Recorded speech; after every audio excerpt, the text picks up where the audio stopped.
Grabe kasi yung daan na yun eh. Rough road talaga. So kailangan pala dito ka sa may ano. Pag pumupunta ka sa ano, sa halimbawa Papings, ha? Baka kasi i-waste kayo eh. Pag i-waste kayo doon sa rough road, naku, pakahirap. Pero may daan naman siya. Ba't mo binibidyohan sarili mo? Ngayon, Kaya yan. hanap pa tayo. Ngayon, may daan dito na may kalsada na siya papuntang Papis. Pero dito kami sa Tara Camping. Ganda dito. So, yan. Yan. Yan.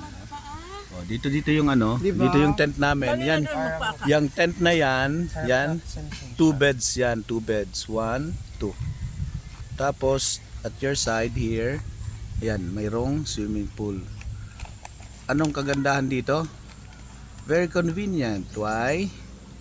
Because you just have to park your car over there, and then after going out from your car, you will have your tent already. Okay? And then when you go out from your tent, you'll have your swimming. But the good thing, best part about it is the food here. What can you say? Grabe. Perfect. How about you, Bea? Thank you for the suggestion. Birthday ever. Well, Bea suggested this place. Oh, this activity, When I was 16 years camping. old, we went hiking. And then Hiking. now I'm 17. We are camping. Camping bench. Can you say? Where is bench? Oh, bench.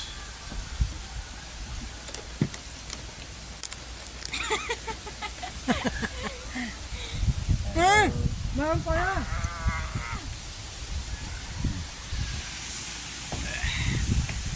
Okay, swimming na. It's time to swim.